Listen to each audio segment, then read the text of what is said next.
Gold, trusted gold buyers. మీరు తాకట్టు పెట్టిన బంగారాన్ని విడిపించి ఈ రోజు ఉన్న మార్కెట్ ధరకు కొనబడను.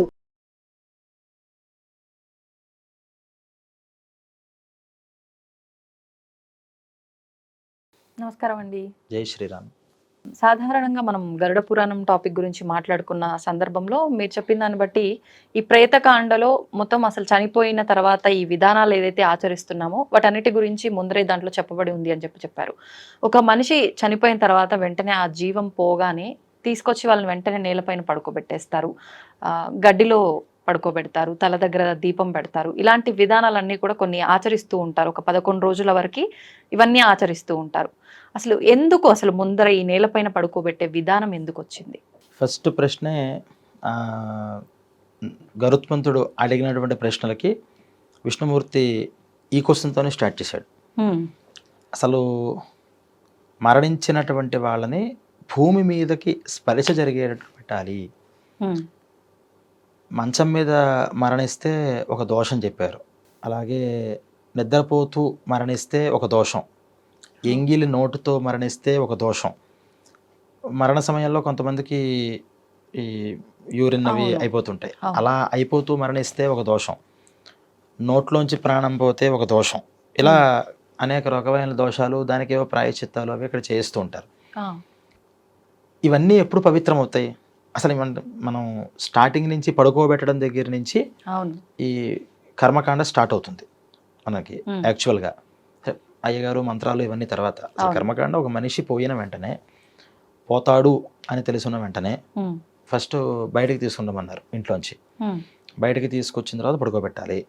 ఈ పడుకోబెట్టడంతోనే కర్మ స్టార్ట్ అయిన పెట్టరు మాకు. ఈ స్టార్ట్ అయ్యే దగ్గర ఏం చెప్పారంటే, నేల మీద డైరెక్ట్గా పడుకోబెట్టమని కాదు, గోమయంతో దాన్ని ఆవు పేడతో అలికి ఆ ప్రదేశం మీద పెట్టమని. ఎందుకంటే భూమి స్వతసిద్ధంగా కొన్ని దోషాలతో ఉంటుంది. భూమే దోషాలతో ఉంటుంది. భూదేవి అంటాం కదా, ఆవిడ అమ్మవారే.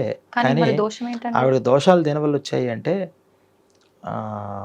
మధుకైటభులు అనేటటువంటి రాక్షసులు విష్ణుమూర్తి చెవి గులువు నుంచి బయటకు వచ్చి ఆయనతో యుద్ధం చేసి 5000 సంవత్సరాలు చేతులు కుస్తీలు పెట్టారట.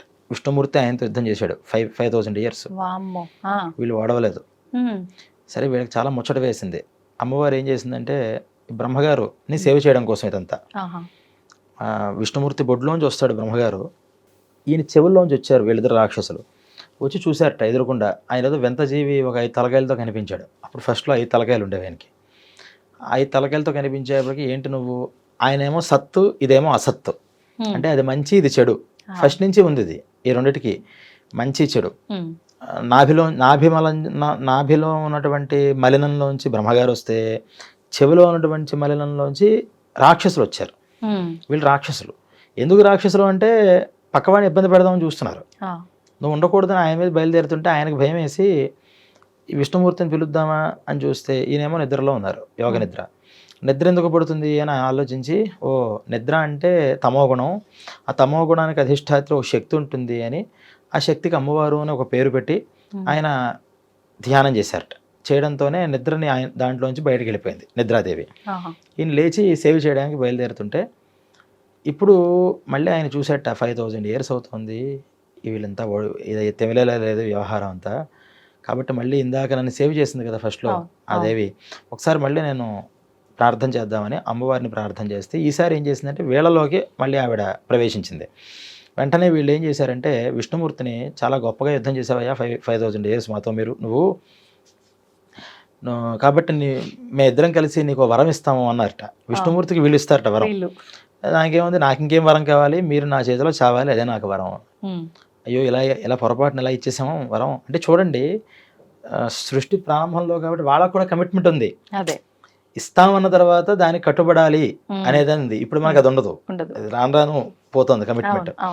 ఆ కమిట్మెంట్తో వాళ్ళు ఏం చేశారు, సరే ఇస్తామన్నాం కదా, చిన్న షరతు పెడదాం, అయితే ఇస్తాము, కానీ ఎక్కడ నీళ్లు లేవో అక్కడ మమ్మల్ని నువ్వు సంహరించాలి అన్నట్టు. అప్పుడు అంతా ఉన్నదంతా నీరే, ఇంకా భూమి అవేం పుట్టల. ఆ నీళ్లల్లోనే ఈ విష్ణుమూర్తి, ఆ విష్ణుమూర్తిలో ఉన్నటువంటి ఆ చిన్న మలం ఎప్పుడైతే, అంటే మలం అంటే మట్టి, ఆ మట్టి శరీర మాలిన్యం ఏర్పడంతోనే దాని నుంచి ఒక సృష్టి ప్రారంభమైంది. ఇక భూమి సృష్టి జరగల. ఇప్పుడు ఎక్కడ భూమి కోసం మరి నీళ్ళే ఉన్నాయి, అసలు భూమి ఉండాలి అని కూడా తెలియదు. భూమి అనే ఒక కాన్సెప్ట్ ఉంటుంది, దాని మీద మనం చంపాలి అనేది అంతకు మునుపు భూమిని చూసిన వాళ్ళకి తెలుస్తుంది, కానీ స్టార్టింగ్లో వాళ్ళకి తెలియదుగా.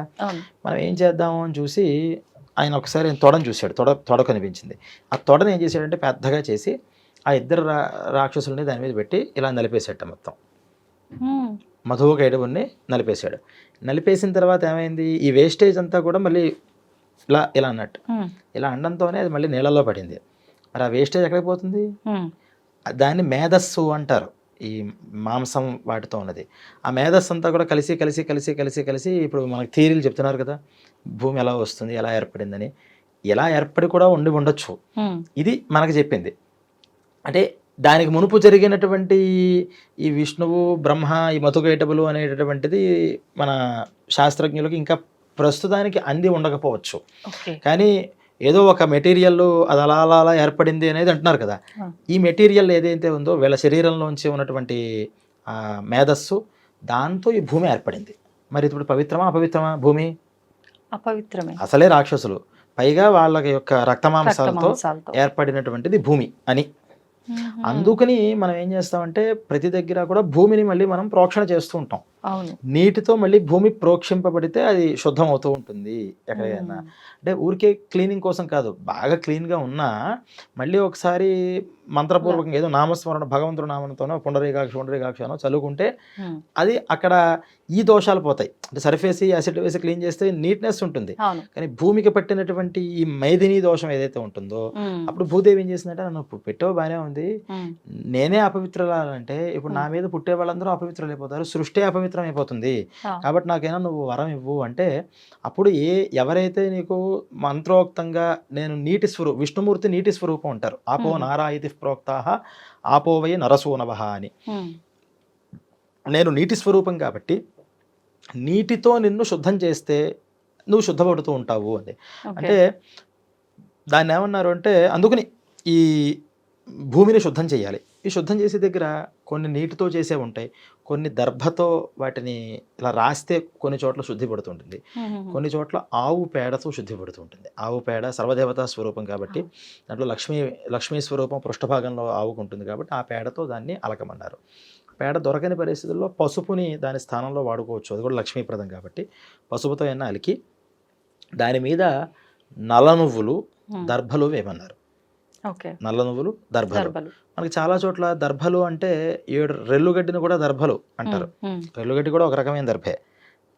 ఆ పూర్వం మనకి పల్లెటూర్లలో వాటిలో రెల్లుగడ్డి బాగా దొరుకుతూ ఉండేది, అంటే రెల్లుగడ్డి తీసుకొచ్చి వేసేవారు. ఇప్పుడు మరి ఆ రెల్లుగడ్డి కూడా దొరకకపోతే, ఆవు పేడ దొరకకపోతే ఎలాగైతే పసుపు వచ్చిందో అలా ఈ దర్భలు దొరకనప్పుడు గడ్డి దాని స్థానంలో వచ్చింది. ఆ గడ్డిని ఎండుగడ్డిని తీసుకొచ్చి వేయడం అనేది అలా మనకి స్టార్ట్ అయింది. యాక్చువల్గా ఏంటంటే దర్భలు నువ్వులు వేయాలి అని విష్ణుమూర్తి చెప్తున్నట్టు దాన్ని వేయాలి. వేసి ఏం చేయాలంటే భూమి మీద పడుకోబెట్టాలయ్యా ఈ శరీరాన్ని. ఎందుకంటే మనిషి పుట్టినప్పుడు భూపతనము అంటారు, అంటే శీర్షోదయం పుట్టినట్టు మనం ఎలా డిసైడ్ చేస్తామంటే శిరస్సు ఫస్ట్ బయటికి కనిపించాలి. ఆ కనిపించినప్పుడు మనిషి పుట్టినట్టు మళ్ళీ మొత్తం బయట పుట్టాలి. భూపతన సమయం వేరు. మళ్ళీ ఆ మనిషిని తీసుకొచ్చి మనం కట్ చేసిన తర్వాత మనం పెడతాం కదా, అది భూపతనం. ఆ భూమి పతనం సమయంలో ఒకటి గ్రహిస్తూ ఉంటారు. ఎలాగైతే పుట్టిన వెంటనే భూమి మీదకి పడతారో మరణించిన తర్వాత కూడా మళ్ళీ భూమి మీదకే వాళ్ళు చేరాలి. అంటే భూదేవి ఇందాకన్నా కదా తల్లి లాంటిది, ఆవిడ మీదకి పుట్టినప్పుడు వస్తాం, మరణించినప్పుడు ఆవిడ ఒడిలోనే కలిసిపోతాం. అలా భూమి మీదకి తీసుకొచ్చి పడుకోబెట్టాలి అని. డైరెక్ట్గా పెట్టకూడదు కాబట్టి ఇవి పెట్టమన్నారు. ఇవే ఎందుకు పెట్టారు? ఇప్పుడు అనేక ద్రవ్యాలు ఉన్నాయి కదా, దర్భలు నువ్వులే ఎందుకు చెప్పారు అంటే ఈ నువ్వులు కానీ దర్భలు కానీ సాక్షాత్తు విష్ణుమూర్తి యొక్క శరీరం నుంచి ఉద్భవించినవి అని ఆ గరుడ పురాణంలో విష్ణుమూర్తి చెప్తున్నాడు. ఏంటంటే విష్ణుమూర్తి యొక్క చెమటలోంచి పుట్టేట నువ్వులు. ఆయనకి చెమట పుట్టింది, ఆ చెమట పుట్టినప్పుడు దాంట్లోంచి పుట్టినవే ఈ నువ్వులు. అవి 3 రకాలుగా ఉంటాయి. ఎరుపు నువ్వులు ఉంటాయి, నల్ల నువ్వులు ఉంటాయి, తెల్ల నువ్వులు ఉంటాయి. ఈ 3 రకాల నువ్వులు కూడా తిలా కృష్ణాహ తిలా శ్వేతాహ అని. తెల్ల నువ్వులైనా సరే, నల్ల నువ్వులైనా సరే, ఏ నువ్వులైనా సరే నువ్వులు పవిత్రతని చేకూరుస్తాయి. అందుకని విష్ణుమూర్తి సాక్షాత్తు శరీరం నుంచి ఉద్భవించినటువంటి నువ్వులు కాబట్టి అది భూమి మీదకి వేయడం వల్ల భూమికి ఎవరు పతి, భూపతి ఎవరు? మళ్ళీ విష్ణుమూర్తే. సాక్షాత్తు మళ్ళీ అవి తీసుకొచ్చి ఆ నువ్వుల్ని భూమి మీద ఉత్తప్పుడు వేయకూడదు. ఉత్తప్పుడు నువ్వులను తీసుకెళ్ళి భూమి మీద వేస్తామంటే కుదరదు. ఏదో పంట కోసం వేయడం వేరు, కానీ కింద ఊరికే వేయకూడదు. కానీ ఇక్కడ ఎప్పుడైతే అది పడిందో ఋతుమతి అయినటువంటి స్త్రీ, ఈ అలికడం వల్ల ఏమవుతుందంటే ఒక ఋతుమతి అయినటువంటి స్త్రీ భర్త యొక్క సాన్నిధ్యాన్ని ఎలాగైతే కోరుకుంటుందో అలా ఈ అలకడం ద్వారా ఋతుమతి అయ్యింది ఈ భూదేవి. ఈ స్వేదస్సులో అంటే చెమటలోంచి విష్ణుమూర్తి సంబంధించినటువంటి ఆ నువ్వులు, అలాగే దర్భలు ఆయన విష్ణుమూర్తి యొక్క రోమాలుగా చెప్పారు. శరీరంలో పైన వెంట్రుకలు దర్భలు ఈ రోమాల్లోంచి పుట్టాయి అని. ఆ రోమాల్లోంచి వచ్చినటువంటివి ఇక్కడ వేయడం వల్ల ఆ భర్త యొక్క సంయోగం జరిగి పుత్రత్వాన్ని స్వీకరిస్తాయి, అంటే తల్లి స్థానాన్ని అది పొందుతుంది. అంటే భూమి ఎప్పటిదాకా కూడా ఒక కన్యకగా అనుకుంటే ఆవిడ ఒక తల్లి స్థానానికి చేర్చాలి అంటే ఇవన్నీ తీసుకొచ్చి సంయోగం చేయడం వల్ల ఆవిడ తల్లి అయ్యి ఈ మరణించినటువంటి ఆ శవాన్ని తన ఒడిలోకి తను చేర్చుకుంటుంది అని ఈ రెండింటినీ కూడా అక్కడ పెట్టాలి అని చెప్పారు అనమాట. అలాగే దర్భల్లో కూడా కుశమూలే స్థితో బ్రహ్మ, కుశమధ్యే జనార్దన, కుశాగ్రే శంకరం విద్యాత్, త్రయోదేవా కుశే స్థితా అని. కుశలో అంటే దర్భలు, ఆ దర్భల యొక్క మూలంలో బ్రహ్మ, మధ్యలో విష్ణువు, అగ్రాల్లో శంకరుడు కూడా ఉంటారు అని. అవి వేయడం వల్ల అన్ని దేవతలు, త్రిమూర్తులే కదా అన్నిటికీ మూలం, అన్ని దేవతల మీద వాళ్ళు ఆసాదింపబడతారు. ఇవన్నీ చేయడం దేనికయ్యా అంటే వాళ్ళ మార్గం సుగమంగా అవ్వాలి. ఇప్పుడు పడుకోబెట్టేప్పుడు కూడా ఏం చేస్తారంటే శిరస్సుని దక్షిణం వైపు ఉంచేలాగా పడుకోబెడతారు. మామూలుగా అంటే పురాణికంగా చూస్తే రెండు పద్ధతులు ఉన్నాయి. పురాణికంగా కాళ్ళనేమో దక్షిణం వైపు పెట్టమని గరుడ పురాణంలో కనిపిస్తుంది, కానీ కర్మతంత్రంలో చూస్తే ఏమో శిరస్సుని దక్షిణం వైపు పెట్టమని కనిపిస్తుంది. సరే ఏది పెట్టినా పాదాల్లోంచి ప్రయాణం అవ్వాలన్నా అంటే రూట్ అది. కొన్ని చోట్ల మన సెల్ ఫోన్ పనిచేయలేదంటే అలా చేతులు పెట్టుకుని వెతుకుతాం సిగ్నల్ కోసం. సిగ్నల్ ఎటు వస్తే అటు నుంచి వెళుతుంది. అలా యమలోకం యొక్క సిగ్నల్ అంతా దక్షిణ భాగంలో ఉంది. మన భూమికి దక్షిణ దిగ్భాగంలో యమలోకం, అందుకనే దక్షిణ దిక్కుకి అధిపతి యముడు. అందుకనే నిద్రపోయేటప్పుడు దాన్ని చూస్తూ పడుకోకూడదు. యముడి యొక్క కాల్స్ తొందరగా వస్తాయి, బ్యాడ్ డ్రీమ్స్ అవి వస్తూ ఉంటాయి చెప్తారు. ఇలా ఈ పడుకోబోయేటువంటి వ్యక్తి ఎక్కడికి వెళ్ళాలి? మళ్ళీ ఆ లోకానికి వెళ్ళాలి. ఎవరు ఎంత పుణ్యాత్ముడైనా సరే ఆయన దగ్గర క్లియరెన్స్ తీసుకోకుండా వేరే లోకాలకి వెళ్ళే అర్హత లేదు. అందుకని వెళ్ళాలి. ఆ లోకాల్లో వాళ్ళకి ఆ ఛానల్స్ అన్ని డిస్టర్బెన్స్ లేకుండా క్లారిటీగా వాళ్ళు పయనించాలి అంటే ముందర ఇంతకాలము ఆవాసంగా ఉన్నటువంటి ఈ శరీరం ఏదైతే ఉందో దీన్ని ఫస్ట్ పవిత్రంగా ఉంచాలి. ఇది పవిత్రంగా ఉన్నంతసేపే అది వెళుతూ ఉంటుంది. ఇప్పుడు ఫోన్ బాగుంటేనే కదా దాంట్లో మనకి సిగ్నల్స్ అందుతాయి. అందుకని దీన్ని పవిత్రంగా చేయడం కోసం ఇక్కడ గోమయంతో వరకు నువ్వులు వేసి దర్భలు వేసి దీన్ని పెట్టాం. ఇది పెట్టిన తర్వాత ఎటు వెళ్ళాలో తెలియని పరిస్థితుల్లో ఉంటుంది ఆ జీవం. ఎందుకంటే ఇక్కడ మనకు శరీరంలో ఉంటే కళ్ళతో మనం దాన్ని చూస్తాం. శరీరం నుంచి బయటకు వచ్చిన తర్వాత మనుషులు ఇవి అన్నీ కనిపించవట ఫస్ట్ డైరెక్ట్గా. అప్పుడే పుట్టిన పిల్లాడిలా ఉంటాడు. ఏం కనిపిస్తాయి? ప్రాణం వదిలిన వెంటనే ఆ బయటకు వచ్చిన వెంటనే ఒక జ్యోతి రూపంగా, జ్యోతి అన్నా కనుక కాగడాగా చూపిస్తే ఆహా ఇటు మనం వెళ్ళాలన్నమాట అని పయనం చేస్తారు. అందువల్ల తలకాయ దగ్గర మనకి ఈ దీపం పెట్టమని. అందుకని దక్షిణం వైపు తలకాయ పెడితే ఏమవుతుందంటే తలకాయ పైన ఈ దీపం పెడతారు కాబట్టి ఆ దీపం అక్కడ కనిపించిన వెంటనే ఈ దిక్కుగా మనం పయనించాలి అని ఆ దిక్కుగా తన ప్రయాణం చేస్తాడట. అప్పుడు ఈ యమలోకలో యమభటులు కూడా అప్పుడే ముందరగా ప్రాణాన్ని తీసుకెళ్ళడం రెండు కూడా ఒకేసారి జరుగుతాయి. అంటే యమభటుల చేతిలో పూర్తిగా సరెండర్ అయిపోడు. అప్పటిదాకా శరీరంలో నేను నేను నేను అనుకున్నాడు, ఒక్కసారి అలా సరెండర్ అయిపోతాడు. ఎటు వెళ్ళాలి, ఎటు పారిపోవాలని చూస్తుంటాడు. ఈ దిక్కు కనిపిస్తుంది దీపం, నేను వెళ్ళాలి అనుకుంటాడు. వాళ్ళకి కావాల్సిందే అటు వెళ్ళడం, అటు వాళ్ళు తీసుకెళ్తూ ఉంటారు. ఇలా వాళ్ళ పయనం స్టార్ట్ అవుతుంది. అందువల్ల తలకాయ దగ్గర దీపం పెట్టడం అనేది ఫస్ట్ రోజు ఖచ్చితంగా జరగాలి. మరి తర్వాత 10 రోజులు కూడా ఎక్కడైతే మరణించారో లేదా ఎక్కడైతే మనం పడుకోబెట్టామో, అందరూ ఇళ్లలో ఇప్పుడు హాస్పిటల్లో పోతారు, కానీ శవాన్ని తీసుకొచ్చి ఎక్కడైతే పడుకోబెట్టామో అక్కడ మళ్ళీ ఈ దీపాన్ని పెట్టి చేస్తూ ఉంటారు. ఎందుకు ఇది అంటే మళ్ళీ అక్కడ శిలాస్థాపనం అనే ఒక చిన్న గులకరాయి మీద ఈ జీవిని తీసుకొస్తారు. తర్వాత ఎపిసోడ్లో మనం చెప్పుకుందాం. ఆ జీవికి మళ్ళీ వెళ్ళి వస్తూ ఉంటాడు, అక్కడక్కడే సంచరిస్తూ ఉంటాడు, మళ్ళీ ఒక దగ్గరికి వస్తూ ఉండాలి. ఎక్కడ రావాలన్నా సరే ఇది ఛానల్ అనమాట. ఇది దీపాన్ని చూసుకుని మళ్ళీ అక్కడికి వస్తూ ఉంటాడు, దీపాన్ని చూసుకుని ఆ దిక్కుకు మళ్ళీ వెళుతూ ఉంటాడు అని ఈ 10 రోజులు కూడా అక్కడ ఆ స్థానంలో దక్షిణ దిక్కు వైపు తిరిగేలాగా దీపం పెట్టాలి అని. అక్కడ కూడా ఒంటి ఒత్తితో పెట్టమన్నారు. 2 ఒత్తులో 3 ఒత్తులో 4 ఒత్తులో పెడితే కన్ఫ్యూజన్ వస్తుంది, ఎటు ఏది వెళ్ళాలో అర్థం కాదు.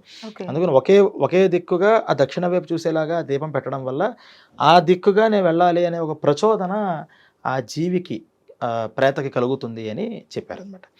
అందుకని ఇక్కడ ఈ శరీరాన్ని శుద్ధంగా ఉంచి ఇక్కడ తర్వాత చేయబోయేటటువంటి, అంటే ఇప్పుడు చెప్పాం కదా, ఈ కుశలు ఎందుకు పెట్టాలంటే అది విష్ణుమూర్తి నుంచి వచ్చినవి, ఈ నువ్వులు ఎందుకు పెట్టాలి అంటే అది విష్ణుమూర్తి చెమటలోంచి వచ్చినవి. ఈ వచ్చినటువంటివి ఆ భూమి మీద శుద్ధంగా అయినటువంటి ఆ భూమి మీద వేయడం వల్ల ఆధానం జరిగి తను ఒక స్త్రీమూర్తిగా మారినప్పుడు తన ఒడి మీదకి ఈ బిడ్డని తీసుకొచ్చి పెడితే ఆ మాతృత్వం అనేది ఆవిడ ఆ పిల్లాన్ని ఎలా తీసుకోవాలి, నేను ఎలా శుభగతులు ఎలా కలిగించేలాగా వీడు చేయాలి, ఆ పైన లోకాల్లో ఇబ్బందులు లేకుండా ఎలా చేయాలి, వీడి పుణ్య సంస్కారాలను ఎలా బయటకు తీసుకుని రావాలి అని ఆ మాతృహృదయం ఆలోచిస్తూ ఉంటుంది. ఎప్పుడైతే తల్లి ఇక్కడ ఆలోచిస్తుందో తండ్రి కూడా దీనికి అనుగుణంగా ఆలోచిస్తాడు అని అలా పడుకోబెట్టమన్నారు. చూసారా, పడుకోబెట్టే దగ్గర నుంచి కూడా మన ఉద్దేశం ఏంటి అంటే వాడికి శుభగతులు కలగాలి.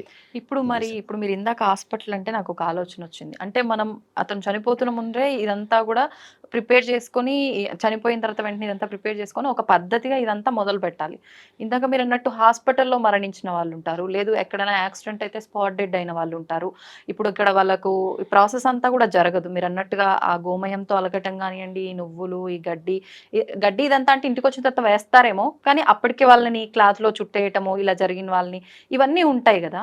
మరి ఇప్పుడు వాళ్ళు ఉత్తమ గతి చెందరంటారా? మీకు మరణించిన వెంటనే దీంట్లో రెండు, ఒకటి మరణించే మునుపుగా బయటకు తీసుకొచ్చి పడుకోబెట్టడం, కొంచెం అంటే జీవం ఉన్నప్పుడే కొన ఊపిరితో ఉంటారు, ప్రాణం పోదు.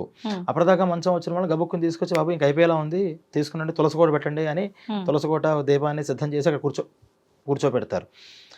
ఇలా లేకుండా నిద్రలోనే పోయారు. మనం ఈ హాస్పిటల్ దాకా వెళ్ళక్కల, ఇంట్లోనే నిద్రలో మంచమే పోయారు. అప్పుడేంటి తెలిసిన వెంటనే తీసుకొచ్చి పెట్టడం, తెలిసిన వెంటనే బయట సిద్ధం చేసుకోవడం, పోయారని తెలిసిన తర్వాత గోమయాన్ని, అవి అందరికీ అందుబాటులో ఉండే వస్తువులేగా, ఎక్కడికో వెళ్ళాల్సిన లేదు, అవి ఏర్పాటు చేసి అక్కడి నుంచి తీసుకొచ్చి పెట్టడం. ఇప్పుడు మీరు అన్నట్టు హాస్పిటల్లోనో లేకపోతే ఎక్కడైనా దూర ప్రాంతాల్లోనో మరణిస్తే అక్కడి నుంచి మనం ఇంట్లో తీసుకొచ్చేదాకా కూడా ఇదే పరిస్థితి ఏర్పాటు చేయాలి.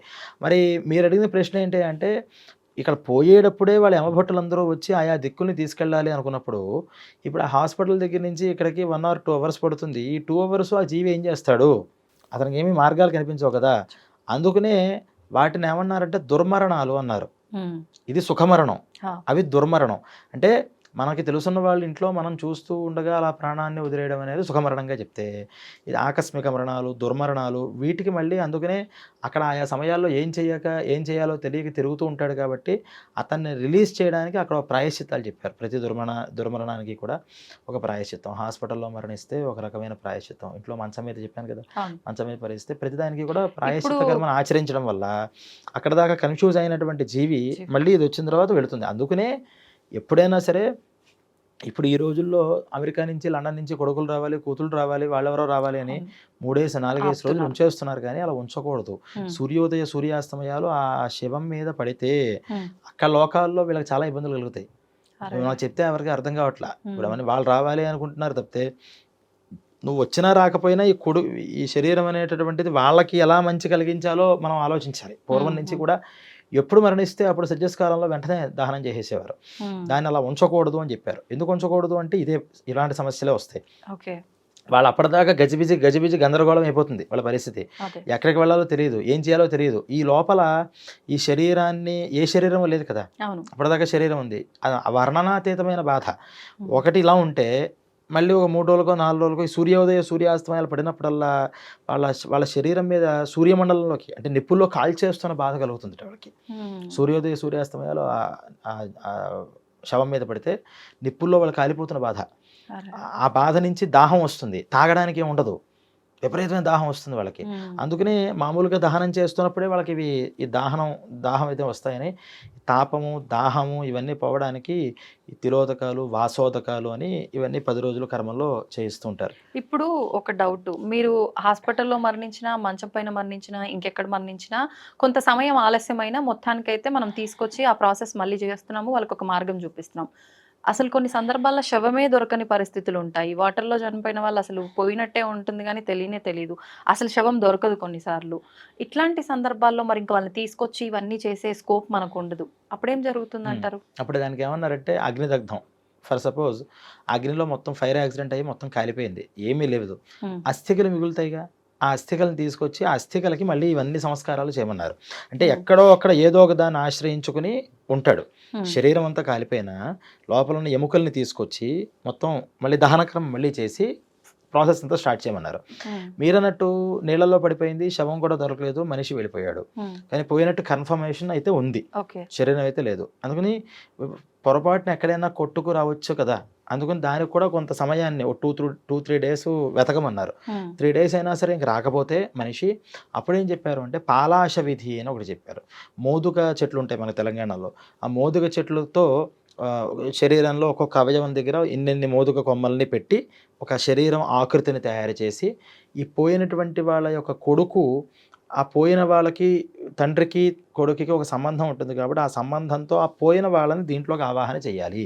చేయడం వల్ల ఏమవుతుందంటే శరీరం లేదు కదా కర్మ చేయడానికి, వాళ్ళు అక్కడక్కడ తిరుగుతున్నవాడు ఆయా మంత్ర ప్రభావాల వల్ల ఈ శరీరంలో ఇన్ని ఐటమ్స్తో ఇలా తయారు చేయాలని, మనం ఏదో బొమ్మ తయారు చేస్తే మళ్ళీ సరిపోదు, ఎలా తయారు చేయమని చెప్పారో అలా తయారు చేస్తే ఈ మంత్రం అనేటువంటి ఛానల్తో ఆ పోయిన ప్రేతం మళ్ళీ వచ్చి ఆ బొమ్మలో కూర్చుంటుంది. అప్పుడు మళ్ళీ దహనం అనేది చేయమన్నారు. అప్పుడు చేసినా మళ్ళీ 3 డేస్ అనుభవించాల్సిందే. ఇప్పుడు వాళ్ళ కర్మ అలా లేకపోతే వాళ్ళు ఎందుకు అలాగా ఫైర్ యాక్సిడెంట్లోనో నీళ్ళలోనో ఎందుకు పోతారు? జలమగ్నులు అగ్నిదగ్ధులు ఉంటారు వీళ్ళకి. వాళ్ళకి మళ్ళీ చేయాల్సిన ఎక్స్ట్రా కర్మలన్నీ విడిగా ఉంటాయి, స్పెషల్ కర్మలు, స్పెషల్ కేసెస్ అవన్నీ కూడా. వాళ్ళకి మనం మామూలుగా తద్దినాలు పెట్టినప్పుడు కూడా అగ్నిదగ్ధులకి సపరేట్గా మళ్ళీ చేస్తారు, జలమగ్నులకి మళ్ళీ సపరేట్గా చేస్తూ ఉంటారు. అంటే వాళ్ళ కర్మ అలా ఉంది కాబట్టి అలా పోయారు. అలా కొంతకాలం 3 or 4 డేస్ వాళ్ళు అనుభవించాల్సిందే. అనుభవించిన తర్వాత మళ్ళీ కొడుకు ఈ 3 డేస్ ఎందుకు చెప్పారు అంటే మళ్ళీ శవం దొరికితే, ఇప్పుడు తీరా ఇంత చేశాడు పోయిన వెంటనే, తర్వాత శరం దొరికింది, మళ్ళీ దాని ఏం చేయాలో అర్థం కాదు తీరా ఇదంతా చేసిన తర్వాత. అందుకని ఈ కన్ఫ్యూజన్ లేకుండా 3 డేస్ నువ్వు వెతుకు, ఫస్ట్ లేదని కన్ఫర్మేషన్ వచ్చిన తర్వాత అప్పుడు చెయ్యి. ఈ లోపల వాళ్ళు అనుభవిస్తారు, తప్పదు, అది వాళ్ళ కర్మ. ఆ కర్మను పోగొట్టడమే నీ బాధ్యత కాబట్టి ఎక్కడి నుంచి ఏం చెప్పారో అదంతా మళ్ళీ చేసుకుంటూ సేమ్ ప్రాసెస్గా వెళ్ళమన్నారు. తప్పితే ఏది మనకు శవం దొరకలేదు అని చేతులెత్తి దండం పెట్టేదంటూ కాన్సెప్ట్ లేదండి. మొత్తం ప్రతి దగ్గర ప్రతి దానికి ఒక సమాధానం, ఒక ప్రశ్న. అలా పద్ధతిగా జరుగుతున్నాయంటారా అన్ని సందర్భాల్లో? అంటే అన్ని సందర్భాల్లో అంటే చేసేవాళ్ళు ఉన్నారు. ఇప్పుడు అందరూ రూల్స్ ఫాలో అవుతున్నారంటే దాని మీద ఇంట్రెస్ట్ ఉన్న వాళ్ళు ఫాలో అవుతారు. ఏ రూల్ అయినా అంతే. అందరూ ట్యాక్స్ పేయర్స్ ఉన్నారా మొత్తం ఇండియా అంతా? కట్టాలనుకున్నట్టు కడతాడు, కడితే మాకు బెనిఫిట్ ఉందనుకుంటే కొంతమంది కడతారు, కొంతమంది భారతీయుల్లా కడతారు, కొంతమంది మ్యాక్సిమం పీపుల్ ఎందుకు ఏం చేస్తారు, దాన్ని ఎలాగ మనం స్కిప్ చేయొచ్చు అని చూస్తూ ఉంటారు. కలికాలం కాబట్టి అంటే వాళ్ళ కర్మలు కూడా డిపెండ్ అయి ఉంటాయి కదా. ఇప్పుడు నేను ఇందాక మీకు ఒక సందర్భం చెప్పాను, తండ్రి గారు యొక్క మాట మేరకు కర్మలు చేయకుండా ఉండే పరిస్థితుల్లో ఇప్పుడు వాళ్ళ కర్మ ఏముంటుంది, నువ్వు ఇలా అనుభవించాలని ఉంది కాబట్టి కొడుకు దగ్గర మాట తీసుకున్నాడు, ఇలా కర్మలు చేయకూడదు అంటే వాళ్ళ కర్మలు కూడా ఉంటాయి.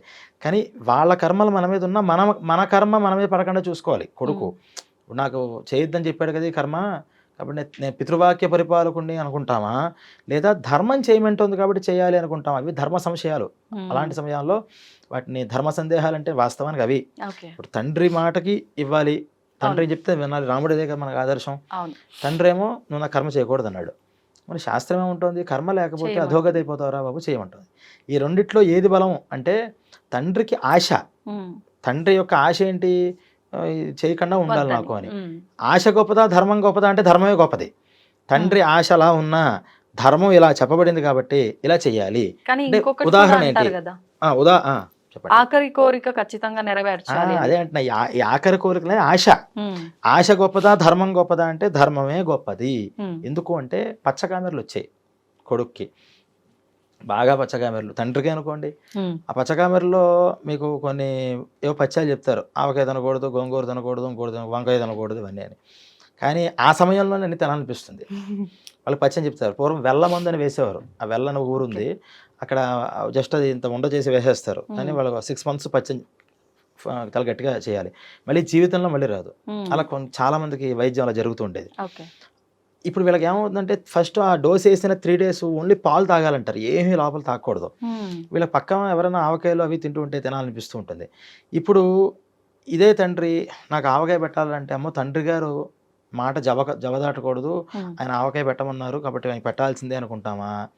పెడితే అనారోగ్యం కాబట్టి పెట్టకూడదు నాన్న, నువ్వు తినకూడదు, నీకు షుగర్ ఎక్కువ, తినకూడదు, నువ్వు తాగకూడదు, రెండోది చేస్తాం. మరి తండ్రి గారి మాట మనం ఫాలో అవ్వాలి. ఇప్పుడు ఫాలో అవ్వకపోయినా ఆయన ఆరోగ్యం బాగుంటుందనే కదా. అయితే అంటే ఆయన ఆశ కన్నా ధర్మం గొప్పది. కరెక్ట్. కొడుగ్గా కర్తవ్యం ఏంటంటే తల్లిదండ్రులు సుఖంగా ఉండేలా చూసుకోవడం. సుఖం వాళ్ళు అలిగించేస్తే సుఖం కలుగుతుంది, ఇదొక సుఖం. కానీ తర్వాత మళ్ళీ నష్టం కలిగినా నీ వల్లే వస్తుంది కాబట్టి నష్టం ఏ రకంగా కలగకూడదు. ఈ ఇప్పుడు షుగర్ పేషెంట్తో ఉన్నటువంటి తండ్రి స్వీట్ కావాలి అంటే ఆయనకి స్వీట్ తినడం వల్ల తాత్కాలిక సుఖం వస్తుంది, కానీ షుగర్ పెరిగితే మళ్ళీ అది అనారోగ్యం సూచన అవుతే మళ్ళీ దుఃఖం కూడా వస్తుంది. కాబట్టి నీ కర్తవ్యం ఏంటంటే నాన్న నువ్వు తినకూడదు కాబట్టి నీకు ఇలా చేయను, నువ్వు అడిగావు కదా ఇంత పెసరు తిను, నీ కోరిక ఇబ్బంది లేకుండా తిని. అలా ఏంటంటే ఇటువంటి కొడుకులు కూడా వాళ్ళు కూడా ఇలా మాటలు తీసుకున్నప్పుడు ఇంకోటి తీసుకుంటున్నప్పుడు తప్పకుండా చేస్తాను వాళ్ళ సంతృప్తి కోసం అంటే సరిపోయిందిగా. అలా అప్పుడు వాదించకూడదు. కొడుకు ధర్మం ఏంటంటే ఆఖరి కోరికగా కూర్చుని మీద చేసినప్పుడు అలా చేస్తావనన్న నీకు ధర్మం ఏం తెలుసు అని అక్కడ వాదించకూడదు. తప్పకుండా నాన్న నీకేం కావాలంటే అబద్ధం ఆడు, తప్పేం లేదు. ఎందుకంటే వాళ్ళకి కావాల్సిన సంతృప్తి. ఇప్పుడు వాడు ఎందుకు నీ మీద మాట మీద చేసుకుంటున్నాడు, వాడికి ఆ సంతృప్తితో నేను పోవాలి. నా ఆఖరి కోరిక తీరుస్తావా లేదా అంటే తీరుస్తాను అంటే సంతృప్తి. నువ్వు తీర్చేది చూడడం, నువ్వు తీర్చేది నేను చూస్తానని కూడా పోయేవాడికి తెలియదు కదా. నేను వెళ్ళిన తర్వాత నేను పైన పలానా లోకం నుంచి ఇక్కడ చూస్తూ ఉంటాను, నాకు ఇలాగా ఇక్కడ నాకు విజన్ కనిపిస్తుంది అని ఎవడో అనుకోడు. వాడికి ఏం కావాలి ఆ సమయంలో, నేను ఒక మాటని కోరుతున్నాను, నువ్వు నాకు ఆ మాట ఇస్తే నాకు ధైర్యం, మాట ఇచ్చే ఆ ధైర్యం అక్కడితో అయిపోయింది. కానీ తర్వాత అది ధర్మమా అని చూసి ఇప్పుడు నువ్వు చేసే పని వల్ల నువ్వు ఇబ్బంది పడినా పర్వాలా. అవును, తండ్రికి ఇచ్చిన మాట వల్ల నాకు ఇబ్బంది కలుగుతోందండి. ఇప్పుడు తండ్రి గారు అరే చెరో సగం తీసుకోవడం పంచాలరా, కానీ మీ తమ్ముడు నీకన్నా బాగా పూర్గా ఉన్నాడు కాబట్టి తమ్ముడికి 80% ఇద్దాం అనుకున్నాను, నీకు 20% ఇద్దాం అనుకున్నాను అనుకో. లాస్ట్ విషయం అడిగాడు, తీర్చరా? అస్సలు ఒప్పుకునేదే లేదు. మరి తండ్రి విషయం కదా, తీర్చాలి కదా. అంటే ఆస్తుల దగ్గర మన ఇష్టం, కానీ ధర్మం దగ్గర ఏముంటుంది, ధర్మం దగ్గర తీర్చు. అలాగేనా దానికే ఓకే అను. ఇప్పుడు ఎలా తీరుస్తావు అని గొడవలు పడకు. ఆయనకు కావాల్సింది ఏంటి, నువ్వు ఓకే అంటే చాలా ఆయనకి సంతృప్తి. నా కొడుకు నన్ను ఓకే అన్నాడు, కానీ ఆత్మశాంతి ఉండదు అంటారు కదా. ఇదేనంటున్నా. ఇప్పుడు ఓకే అన్న తర్వాత ఇప్పుడు ఈ తండ్రికి ఇచ్చే మాట 80% 20% ఇవ్వడం వల్ల నష్టం తండ్రిగా నీకా? ఈయనకే కదా. నాకు నష్టం అయినా పర్వాలేదు, తండ్రికి నష్టం అయితే మాత్రం ఆ పని నేను చేయను. అది ధర్మం అంటే. నాకు నష్టం అదేంటండి అంత తండ్రిలు అనుకున్నాడు, పితృవాక్య పరిపాలన అంటే అదే. మరి లాస్ట్ విష్ వాళ్ళు అది ఫుల్ఫిల్ చేయడం అంటే అర్థం ఏంటంటే తమ్ముడికి 80% ఇచ్చేసేసే, నువ్వు 20 తీసుకో. బాధపడితే నేను బాధపడతా, నా కొడుకు బాధపడతారు తప్పితే తండ్రికి బాధ కలగదు.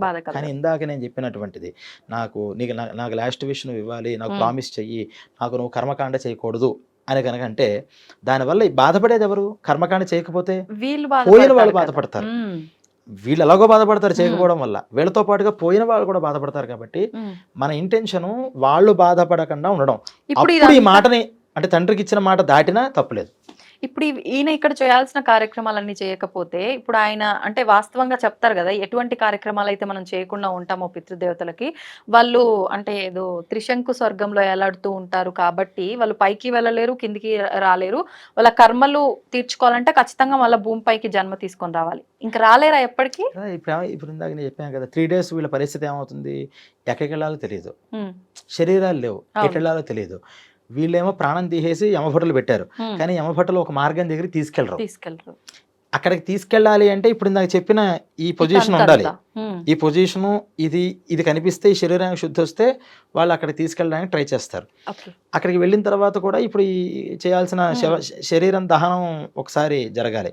లేకపోతే డైరెక్ట్గా వెళ్ళిపోయిన తర్వాత పైన అక్కడ వీళ్ళకి ఎంత పడింది ఏంటి అని శిక్షలు వచ్చేసి మళ్ళీ ఇక్కడికి పంపిస్తారు. ఇక్కడి నుంచి వెళ్ళాలి అంటే శరీరం దహనం అవ్వాలి. దహనం శాస్త్రోక్తంగా అవ్వాలి, విద్యుక్తంగా అవ్వాలి, ప్రాసెస్ ప్రకారం అవ్వాలి. వితౌట్ ప్రాసెస్, ఆ ప్రాసెస్లో ఏమాత్రం ఇప్పుడు ట్యాగ్ లైన్ వేస్తారండి, దాంట్లో ఒక గీత చిన్న తేడా వస్తే అది దాంట్లోకి సిస్టంలో కనిపిస్తుందా? శరీరం కూడా అంతే, శాస్త్రం కూడా అంతే. ఏది తూచా తప్పకుండా పర్ఫెక్ట్గా చేయాలి. ఇంకా మనం దేవుడి పూజలు చేసినప్పుడు కూడా కాస్త అటు ఇటు జరిగితే ఏదో ప్రాయశ్చిత్తం దేవుడు మనవాడే అనుకుంటాడు. అక్కడ అలా కుదరదు, ఎగ్జాక్ట్గా చెప్పాలి, ఎగ్జాక్ట్గా మంత్రం అలాగే ఎగ్జాక్ట్ క్రియ అలాగే ఉండాలి. ఏమాత్రం తేడా వచ్చినా అది అసలు వెళ్ళదు ముందరికి. అందుకని ఇప్పుడు ఇలాంటి కర్మలు చేయాల్సిన పరిస్థితి వచ్చినప్పుడు ఇక్కడ చేసేటటువంటి కర్మలు ఉంటాయి కదా, వీళ్ళ కొడుకులు చేయాల్సిన కర్మలు, ఈ కర్మలన్నీ కూడా శాస్త్రోక్తంగా జరిగితేనే వాళ్ళకి పైకి వెళతాయి. లేకపోతే ఏమవుతారు, వీళ్ళు ఎక్కడికి వెళ్ళాలో తెలియదు, ఏం చేయాలో తెలియదు, అలా గాలిలో తిరుగుతూ ఉంటారు. వాళ్ళని పిశాచాలు అంటారు. దయ్యం తిరుగుతున్నాడు. పిశాచాలంటే ఇవన్నమాట, పిశాచ గణాలు అవన్నీ. ఓకే. అక్కడ అలా గాలిలో తిరుగుతుంటారు, వాళ్ళకి గాలే, వాళ్ళకేం శరీరం ఉండదు, ఆకలి, దప్పిక. అందులో ఇప్పుడు దహనం చేశారు, కర్మలు చేయకపోతే వాళ్ళకి ఉత్తమ పై గతులు ఉండవు, కింద గతులు ఉండవు. దాంతో వాళ్ళంతా కూడా కళల్లోకి వస్తూ ఉండడం, కొంచెం ఎనర్జెటిక్గా ఉంటారు అనుకోండి. వాళ్ళు అంటే మనస్సు హార్డ్గా ఫోర్స్ఫుల్గా ఉంటే వాళ్ళు ఏవో సమస్యలు పెట్టి వీళ్ళని హింసిస్తూ ఉంటారు, కుటుంబాన్ని. నన్ను నువ్వు రిలీజ్ చేయి అని చెప్పడం. ఓకే. వాళ్ళు అంత బలవంతులు కాదంటే కనుక అలా తిరుగుతూ ఉంటారు. వీళ్ళు ఏమనుకుంటారు, మా నాన్న ఎక్కడికి వెళ్ళిపోయాడు, మనం సుఖంగా ఉన్నాడులే అని వీళ్ళు అనుకుంటారు పాపం. కానీ వాళ్ళు మాత్రం రిలీజ్ అవ్వరు. దానివల్ల తర్వాత పుట్టేటటువంటి పిల్లలు పితృదోషకారకమైనటువంటి ప్లానటరీ పొజిషన్లో పుడుతుంటారు. అలా కూడా సిగ్నిఫికెన్స్ వస్తూ ఉంటుంది. అరే బాబు పితృశాపం ఉందిరా నీకు అని అలాగైనా చూసి అప్పుడు ఈ నారాయణ బలి ఇలాంటి కార్యక్రమాలు వాళ్ళ కోసం చెప్పారనమాట. అంటే ఆ పిల్లాడి టైం అయినా సరే పితృదోషం వచ్చింది, మన సమస్య లేకపోతే ఎప్పటికీ మనం గుర్తు చేసుకోం కదా. డాక్టర్ దగ్గరికి ఎందుకు వెళ్తాం చెప్పండి? డాక్టర్ గారు నన్ను మీరు నాకు ప్రసవం వేశారు కాబట్టి, మీరు నన్ను మా అమ్మగారికి మీరు సిజరీన్ చేశారు కాబట్టి, లేకపోతే పురుడు పోసారు కాబట్టి నేను పుట్టాను, నేను ఇప్పుడు పెద్ద యాంకర్ అయ్యాను. మీరు ఏ రోజైనా సరే మిమ్మల్ని పుట్టించిన డాక్టర్ దగ్గరికి వెళ్ళారండి? వెళ్ళం. మీరే కాదు, నేను కూడా వెళ్ళలేదు. వెళ్తాం అంటే మనకి ఏదో సమస్య రావాలి. సమస్య వస్తే ఈ సమస్యకి ఏంటని మనం ఏదో డాక్టర్ దగ్గరికి వెళ్ళిపోతాం. మంచికైనా చెడుకైనా అందరూ కోరుకునేది అలాంటి ప్లేసెస్కి వెళ్ళకూడదు అని. వెళ్ళాలా వెళ్ళకూడదా వేరు, పర్సనల్గా అయినా ఒక డాక్టర్ దగ్గరికి మనం పలానా హెల్ప్ చేసిన తర్వాత నాకు ఎంత వచ్చింది, నేను ఎంత పొజిషన్లోకి వచ్చాను అంటే మీరు నాకు పురుడు పోసారు కాబట్టి, మీరు నాకు సక్రమంగా చేశారు కాబట్టి మా సేఫ్గా ఉన్నాను కాబట్టి నేను అని జీవితంలో ఒక్కసారైనా వెళ్ళాలి కదా. వెళ్ళం. మన దేవుడి దగ్గరికి వెళ్ళం, డాక్టర్ దగ్గర, మంచి వాళ్ళ దగ్గరికి మనం ఊరికే వెళ్ళము, ఏదో పని ఉంటేనే వెళ్తాము. అలా ఇలా ఇప్పుడు ఈ పితృదోషాలు ఇలాంటివి లేకపోతే అసలు ఈ పితృకార్యాలు మనం ఎందుకు చేస్తాం? అందుకని ఆ దోషాలు ఆ సమయంలో వస్తే, ఆ సమయంలో పుడితే దోషం వల్ల ఆ సమస్యలు ఫేస్ చేస్తూ ఉంటారు. అప్పుడు వీళ్ళు ఏం చేస్తారు, ఎందుకు దీనికి అని ట్రేస్ అవుట్ చేసి ఓహో పలానా పితృదోషం అనమాట అని అలాగైనా మళ్ళీ పితృదేవతలను విముక్తి చేస్తారేమో అని. అయినా సరే మనం చెయ్యం. ఎందుకంటే ఇప్పుడు దాన్ని కూడా మనం ఇప్పుడు ఎక్కడైనా సరే ఇప్పుడు మనం మాట్లాడుకునే ఎపిసోడ్స్ ఏం చేసినా సరే శ్రద్ధ కావాలి. అది లేకుండా ఎన్ని చేసినా, నేను ₹1,00,00,000 ఖర్చు పెట్టా నారాయణ బలికి అని పెట్టుకున్నా, 1 crore ఖర్చు పెట్టానన్నా 0 ఫలితం. నువ్వు ₹100 ఖర్చు పెట్టావు, శ్రద్ధ ఉంది, అప్పుడు నీకు 100% ఫలితం వస్తుంది. ఇప్పుడు ఏమైపోయిందంటే డబ్బులు ఇచ్చేస్తే అయిపోతాయి అన్ని. నేను అన్ని లక్షలు ఖర్చు పెట్టా, ఎన్ని లక్షలు ఖర్చు పెట్టావు అనేది కాదు, ఎంత శ్రద్ధగా చేసావు, ఏం ప్రాసెస్లో చేస్తావు. శాస్త్రం అనే ఒక ప్రాసెస్ ఉంది. ఆ శాస్త్రం చెప్పినటువంటి విషయంగా ఒక కర్మకాండ ఎలాగైతే నియమాలు చెప్పిందో ఆ నియమాలతో మనం ఉండాలి. కనీసం ఇప్పుడు 100% ఉంటామండి అంటే కలియుగంలో అన్నీ ఉండలేకపోవచ్చు. కనీసం 100% మనం శాస్త్రం ఫాలో అవ్వలేకపోయినా మనకి తోచినంతలో 100% మనం శాస్త్రరీతిగా ఉండాలి అని అనుకున్నప్పుడు కూడా మనం శాస్త్రం ఫాలో అయిన ఫలితం ఈ కలియుగంలో మనకు వస్తుంది. అంటే అన్నీ పెర్ఫెక్ట్గా చేసే యుగం కాదు ఇది, కానీ అన్నీ పెర్ఫెక్ట్గా చెయ్యాలి అనే ఇంటెన్షన్తో మనం ఉండాలి అని మనకి దీంతో తెలుసుకోవచ్చు. అందువల్ల మరణించేటప్పుడు మీరు వేసిన ఫస్ట్ ప్రశ్న గరుత్మంతుడు అడిగినటువంటి ప్రశ్నకు సమాధానం చెప్పిన ప్రశ్నలాగానే వేశారు. ఇది మరణించినటువంటి వాళ్ళ యొక్క పరిస్థితి, అంటే శరీరాన్ని కూడా అందుకనే ఈ పంచామృతాలు వాటితో శుద్ధం చేస్తారు. అంటే మనిషి పోయిన తర్వాత ఎందుకు ఇదంటే ఇది ఎంత పవిత్రంగా ఉంటే పైన అంత పవిత్రమైన శరీరాలు వస్తూ ఉంటాయి. అలాగే ఈ శరీరం లోపల ఆ నోట్లో కూడా బంగారం వేయడం అనేది మనం చూస్తాం. బియ్యం వేస్తున్నారు బంగారం. యాక్చువల్గా ఏంటంటే పంచలోహాలు వేయాలి. అలాగే 7 రకాల ధాన్యాలు ఉన్నాయి, ఆ ధాన్యాలు కూడా వాటిలో వేయాలి. అన్నీ దొరకవు కాబట్టి ఆ టైంలో బియ్యాన్ని వేసేయడం చేస్తున్నారు. ఆ ఎన్ని రకాల అవన్నీ వేయడం వల్ల ఏమవుతుందంటే బీజవపనం అని ఒక పంటని మనం విత్తనాలు వేసి పండించడం ఎటువంటిదో ఈ నోట్లో ఈ వస్తువులు ఈ ద్రవ్యాలని వేయడం వల్ల తర్వాత పైలోకాల్లో అన్ని శుభాలు ఆ జీవుడికి కలుగుతాయి అని ఇవన్నీ కూడా అక్కడ ఏమని చెప్పారు. ఇలా అనేక విషయాలు మనకి ఈ గరుడ పురాణం ద్వారా మనం తర్వాత ఎపిసోడ్లో మనం తెలుసుకోవచ్చు. తప్పకుండా అండి. నిజంగా గరుడ పురాణం అనగానే శిక్షలు ఒక్కటే అనే భ్రమలోనే ప్రతి ఒక్కరం ఉన్నాము. కానీ మాట్లాడుకుంటూ ఉంటే అసలు ఇంత డెప్త్ ఉందా ఈ సబ్జెక్ట్లో, ఇంకా ఎన్నో ఉన్నాయి తెలుసుకోవాల్సినవి అనిపిస్తుంది. మరొక మంచి ఎపిసోడ్లో మరిన్ని విషయాలు మాట్లాడుకుందాం. ధన్యవాదాలండి.